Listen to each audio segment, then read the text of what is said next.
What's up, y'all? Welcome to Gotham Oakland. Hey, I know I'm in another room. Today I'll be in my home office because I got to get packed to go out of town. Anyway, we're gonna jump right into it. We have a fun episode today. As you know, on Fridays we like to cover what's been going on in X, my favorite platform on social media. A lot of people know me on X. I'm Seneca Speaks. So we're gonna jump right into it. First, I came across a great video from my one of my favorite thinkers and philosophers, Chris Hedges, on Marxism and why he hates Marxism or he doesn't agree with it with Karl Marx. So I'm going to present that video right now, jump into it. I'll give you my thoughts, and it goes right into what I call the Soggies and why we have Soggies in Oakland, who these people are, and yeah, exactly what I think about them. I call them fake Marxists. Chris Hedges, here we go. In general, do you think Marx got wrong? I think Marx's vision of the classless society and the withering away of the state, the kind of deification of the proletariat, I think those were all wrong. I take a much darker view of human nature than Marx. I think in that sense, Marx's vision was not achievable. But as I said earlier, I think that his analysis of the system of capitalism was brilliant. It's Marx's utopianism that I don't embrace. And I will go to Julian Bendis, that those of us who are intellectuals or writers or dissidents or artists or whatever have to always be in opposition to power. In that sense, I share Chomsky's embrace of anarchism. You can serve either justice and truth or privilege and power. But the more concessions you make to privilege and power, the more you diminish your capacity to fight for justice and truth. And I think that's something that Marx never saw. I agree with every word he said. And this is the common problem that you see with progressives, even well-meaning progressives who aren't using it for a grift. They believe that just because they can properly name the problem, they have the solution to solve it, or that they have a monopoly on solution. Many of us can name the problem. We can all say late-stage capitalism. It doesn't give us the ability to pass poisonous policy that destroys our neighborhoods at the financial benefit of the very people who seem to be funding these progressives' campaigns. But anyway, I digress. On to the next one. Kyle's support has abandoned her. Remember when she got all of the endorsements from most of the people back in 2022's mayoral election? Remember that? She had so many that we put them on her jacket like a NASCAR racer. Look at that. The city's burning down. It's about me. It's about Sheng Thao. Now she's under FBI investigation. This meme totally came alive. Oakland is a dumpster fire right now, and we have largely Sheng Thao and her corrupt administration to blame for it. Let's take a look at her finances to see how much money has Thao raised to defend her recall. Keep in mind, she's known she should face a recall election since January. She didn't file a response. She didn't turn in her paperwork on time to get her 200-word response on the actual petition. And it seems like, once again, she's late to the party because she hasn't raised any money. So we're going to take a look at her fundraising.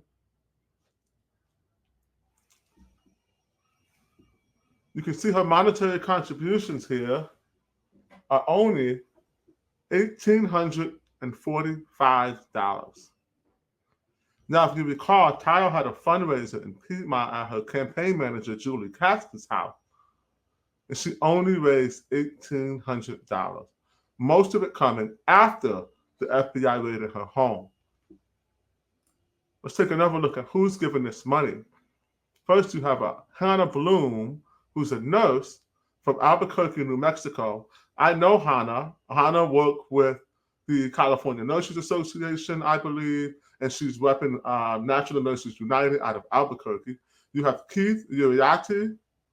He's retired, but he is a retired union official. I remember that name as well. Oh, look who we have here, Brandon Harami. Brandon, $100. Somebody else from San Ramon, somebody else named Marie Akita. I think that's also a labor name. Greg Linden gave $100. So a bunch of $100 donors. No one seems to have given any real money. And then a consultant, Bill Wong LLC, gave $500. whoever that is, some kind of political consultant, it appears. That's pretty embarrassing. I have to say, $1,800, and she has to be her own treasurer. I think it's safe to say that Thao's support has abandoned her. So next up, we have a special guest. I'm going to skip order here. But if you guys remember, there was a hit piece put out in the East Bay. Pam Price put out a hit piece on her social media this past week. I'm not quite sure who made it. Maybe our guest, Edward Escobar from Citizens Unite, can shed some light on that. But this ad was incredibly violent. And you know what? I don't even want to talk about it and put words in your head. I want you to see it for yourself and draw your own conclusions. But first, let me add Edward Escobar to this program. Edward, you're live. Welcome. How's it going? Hey, good. Thanks for having me. No problem. So have you heard everything I've been saying so far back there? Yes, sir. All right. Yes, so sir. let's just get right into it. That's a good beer. Okay, I've got East Bay Insiders up. You know what? Let's go through Tao's poll numbers first. We just went through her finances to show that she didn't have any money. But let's go through her poll numbers. If you are not subscribed to the East Bay Insider with Steve Tavares, please do so today. It's probably the best, I think, $5 to $8 I spend a month on Substack. Tao's favorability is negative 52%. 2/3 give her job performance a thumbs down. 65% disagree of the Oakland City Council. What's even more telling is this. And Edward, I want your thoughts on this. In every poll question involving Tao, the Asian American demographic was more likely than any other ethnicity to disapprove of the mayor. Now, I know you work very closely with Tuan from Asians Unite, and you've worked in solidarity with our Asian community for the past year or so during our neighbors' uprising. Can you shed some light on why do you think the Asians in Oakland are now turning on Tao? Well, prior they weren't. And it's interesting if you look at how the demographics, it's actually human instinct. You're going to support people that are like you, right? So blacks support blacks and Asians support Asians. But the Asians, they're more reluctant to go ahead and throw in the towel against Tao so quickly. So they need convincing. They need to see the failures. And I think that we've been very effective in shedding light on these failures. And I just want to add, we would have loved for Tao to have been successful, a young female Hmong Asian person to actually. You were rooting for her. You were rooting for her? No, I would say it'd be great for people of color when they're given the opportunity that they make a great success, because they are a trailblazer. They're opening doors for future generations of people who look like them. You see what I'm saying? I agree with you, Edward. I agree with you, but here's one thing. Isn't true equality when we can all be mediocre? Isn't true equality when everyone can be George Bush Jr. and fail their way upwards? I'm just joking. Well, yeah, exactly. I agree with you. It's a ideally, in a perfect world, that would be ideal if that could happen. But she has no merits. She did not earn it, and at the same time, she's crying bitter grapes that, hey, she wasn't given a break. Come on. She made it to the position of mayor, and she's griping about that, and then she claims that the Asians, are more unfortunate than the rest of the class. No, they have the highest median income across the board, surpassing that of whites across the nation. There's just no way. It's not unacceptable when someone thinks that they could cry victim, victim, victim, and that people are, feel sorry for her. Come on. Well, you know that Tao is a professional victim. Remember, she got elected because she used to get beat up and sleep in her car. That was her stump speech. So, and that's not qualifying. That doesn't qualify her to hold office. No, it doesn't. It doesn't qualify her to do very much. It's Yeah. like what she's doing right now, which is destroy a city. I want to And play she's the getting video. paid to, and she's getting paid to do that. Pretty It's well, I'll add. Pretty well. I want very to play well. the video so people can watch it, and then I want your thoughts. For once, I'm not in the video. I don't know why they left me out. Why they leave me and Judge Benta out? I don't know, man. But for once, it's not me. But it looks like, 2 weeks after the assassination attempt of Donald Trump, and with the frequent virtue signaling around gun violence, it seems really ironic that these people would put you and all these people in crosshairs. But anyway, let's know who your recaller is? Let's find out. Carol, do you want to talk to the yellow people? This is Chris Moore. He resides in Piedmont. He is a landlord and board member of the East Bay Rental Housing Association, the East Bay's landlord lobby group. Why is a Piedmont landlord trying to control Oakland politics? This is Tuan Ngo. He resides in Berkeley. He is a landlord owning. Did he just say trying to control Oakland politics? Right. So why is a lawyer from Berkeley trying to control Oakland's politics when it comes to Leah Simon Weisberg, who frequently injects herself in any type of housing stuff? Not just Oakland, but around the state. It seems incredibly hypocritical and disingenuous. And it's a straw man attack. Piedmont is a city in a city. It's entirely inside It's an island. It's an island surrounded by Oakland. Everything that happens in Oakland affects Piedmont. It's Exactly.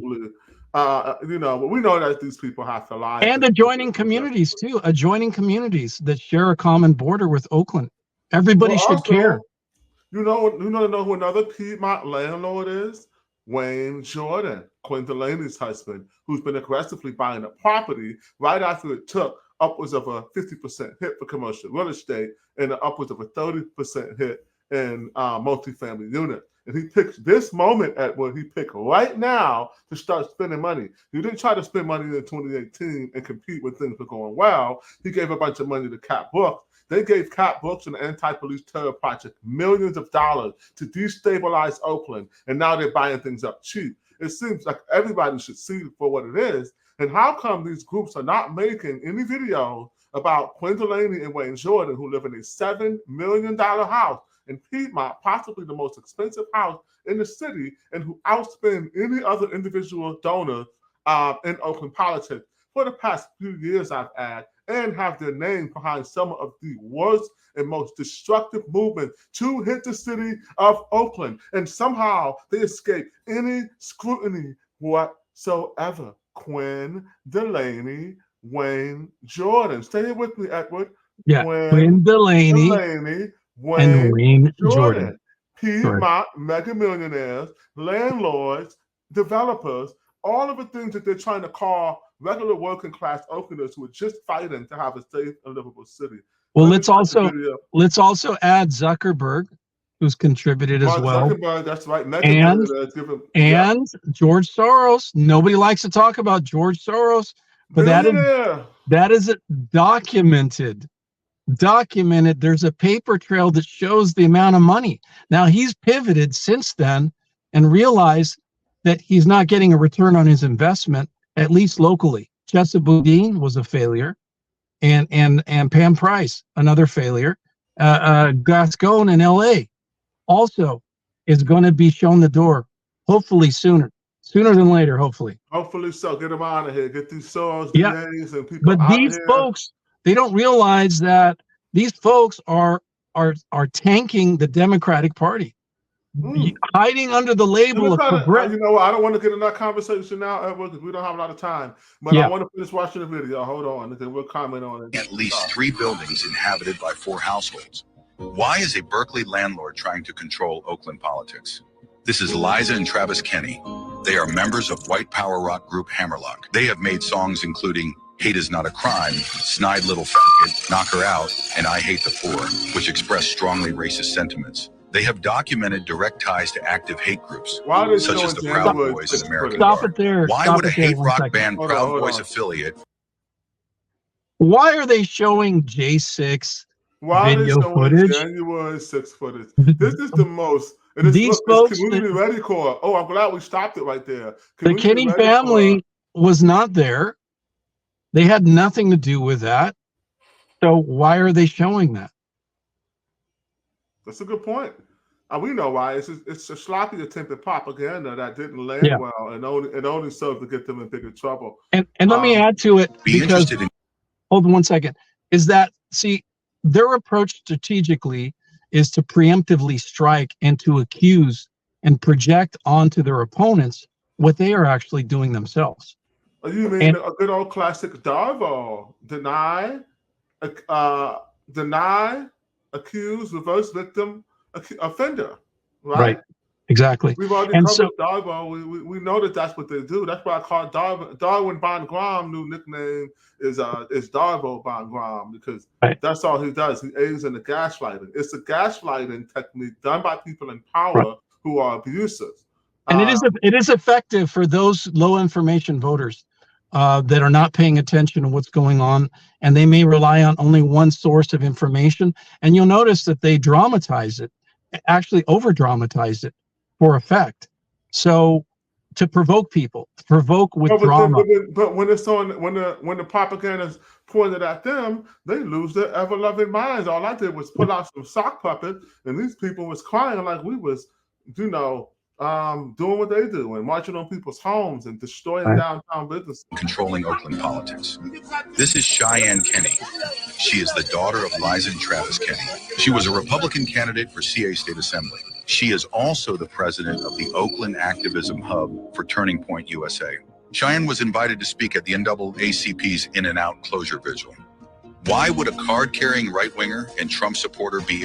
That wasn't an NAACP. No, that was, I organized that. So exactly. they gave. Are you a member of the NAACP by chance? No. But I mean, we collaborate with them. So, and you know, the Oakland chapter of NAACP supports a lot of the principles that we've been basically standing on, and so they are.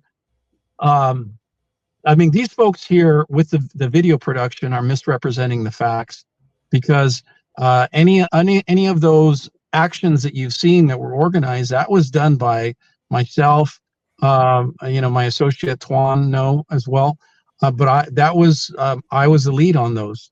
So let's give credit where credit's due. Come on now. I know, right? They didn't even put you in the video. And they didn't even accuse me of doing my job, and yet obviously I did it effectively, because look, we were in the Washington Post just yesterday on the cover. So it is effective what we're doing, and all we're doing is shedding light on actual, factual, documented data. These are things that are occurring and incidents that are occurring, and apparently our messaging is that effective that it's provoking them and they are feeling threatened. But this is a sign of desperation on their part. This is a sign of desperation. When a person is losing that badly, then they will go and use any tactic necessary to deflect, to distract. And so are you worried about them escalating or potentially becoming violent in the months ahead before the election? Of course, you saw what happened with this political violence against Trump. This is encouraging, you know, the rhetoric there, just the bold-faced lies that are so extreme. You know, you make big lies. This is going back to Nazi propaganda. Oh, so you mean how they treat me in Oakland? Because I couldn't do it for me.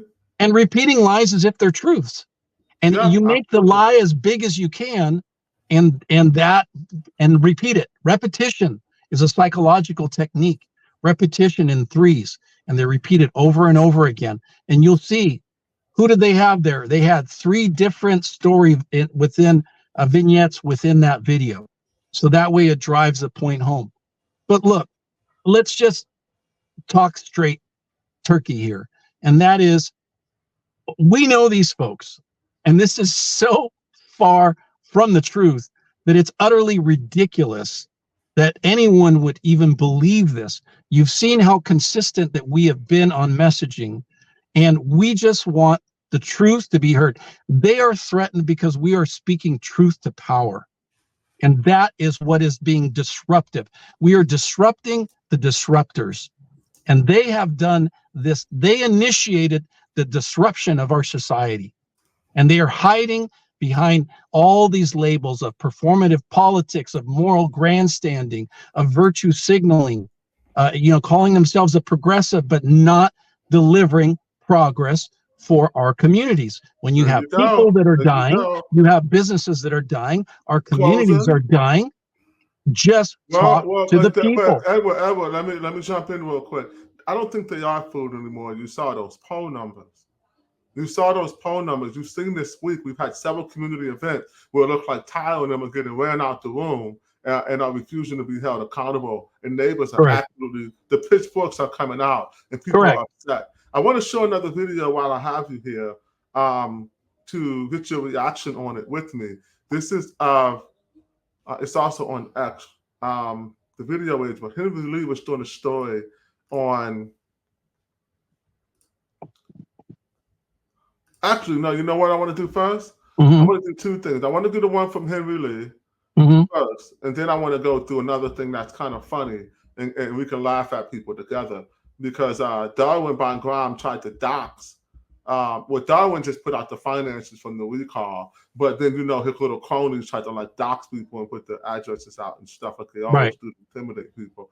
But here is a story from Henry Lee from today about the recent escalating violence. And at the end, there's a little funny moment I want to share with everyone. It seems like a few days can't go by in Oakland without another break-in or some of the crime. Once again, as residents and merchants demanding that something needs to be done. Seems like a few days can't go by. No, not a few days, Henry. A day. A day. How about hours? Go by. Hours. Minutes. Seconds. Moments.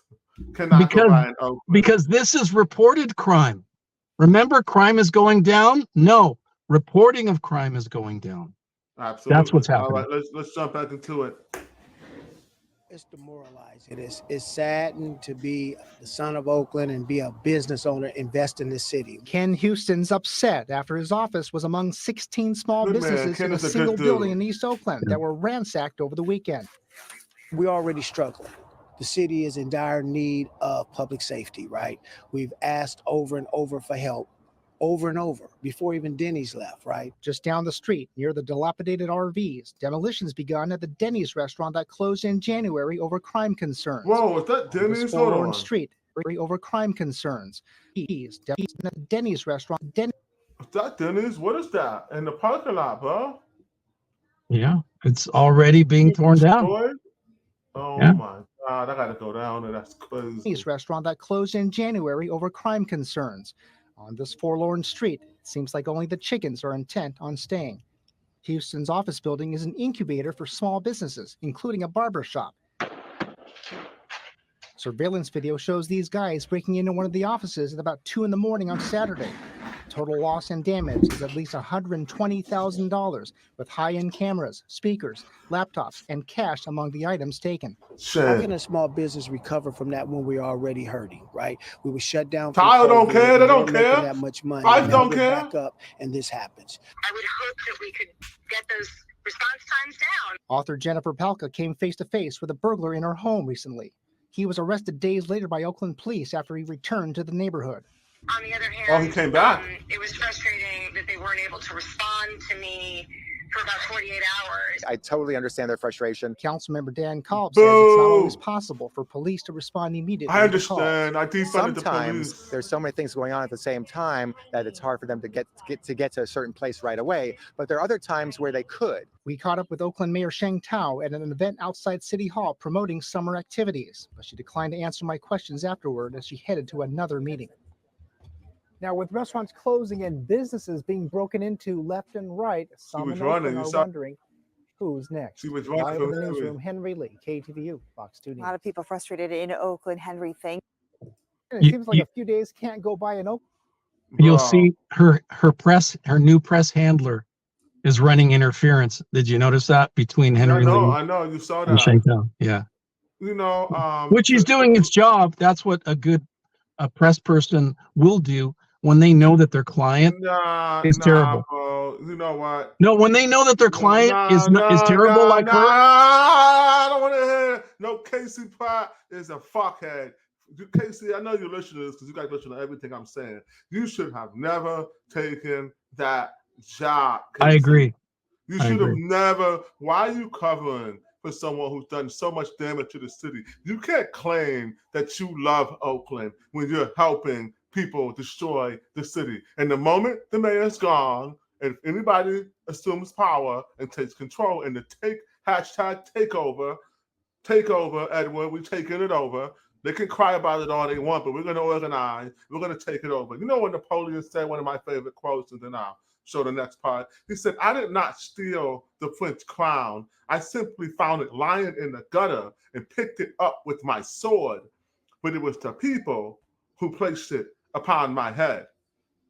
If you break that down, basically, you got to be aggressive to take power back. When there's a power vacuum, there's a power vacuum because of the abysmal failures of progressive policy. They have made Oakland, California, an absolute textbook example of what happens when you put virtue signaling people who have no tangible skills, who have no way to actually add value to the conversation, have no knowledge, skills, or ability to perform a job, and then you have people like DARVO BondGraham and all these other people covering up for their failures with gaslighting and all of this. But we took them out, bro. That's why I wanted to do the show. We took them out with some good old-fashioned organizing, grassroots. Right.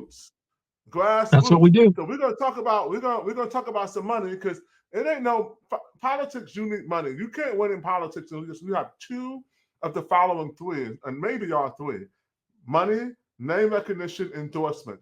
If it comes to individual races, and when it comes to things like ballot initiatives, etc., you have to have money. And so today, everybody had to report on how much money they have.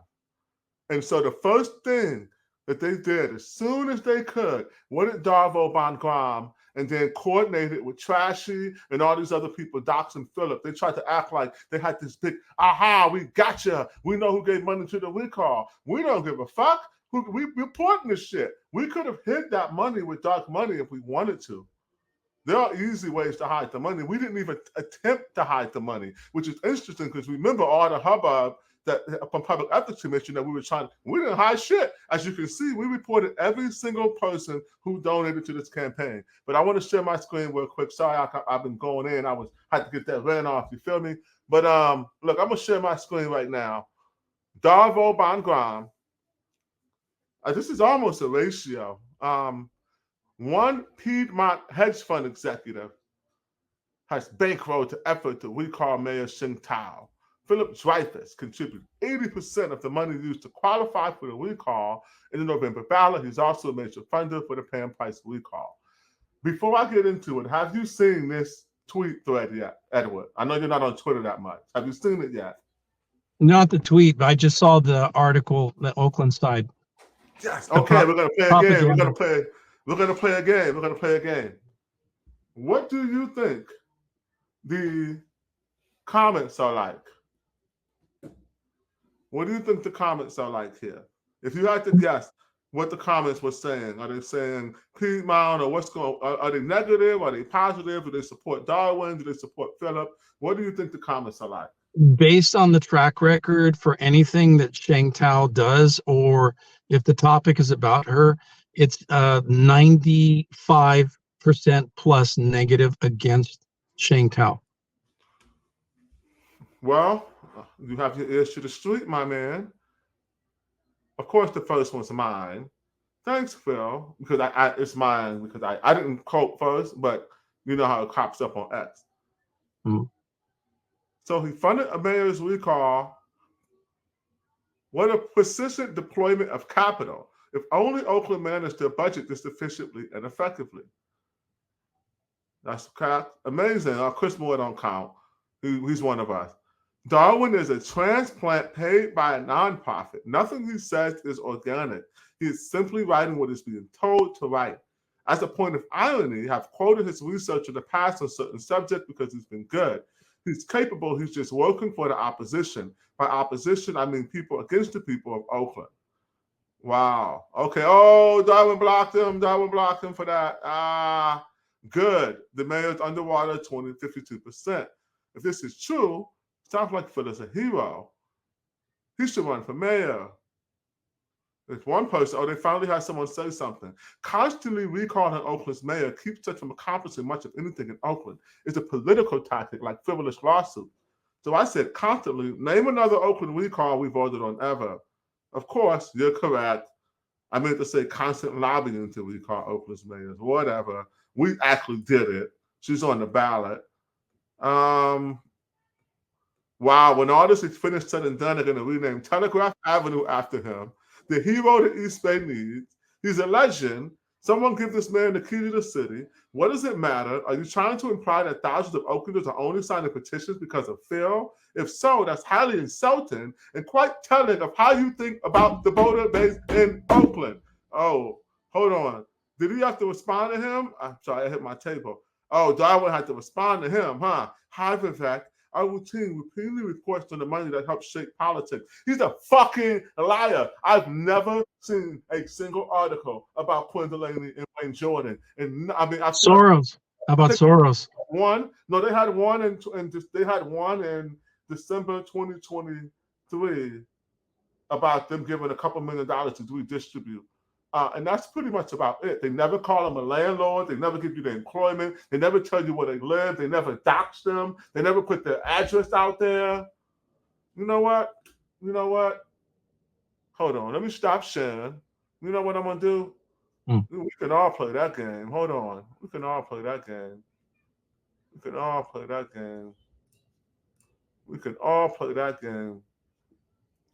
I got something for him. Hold on.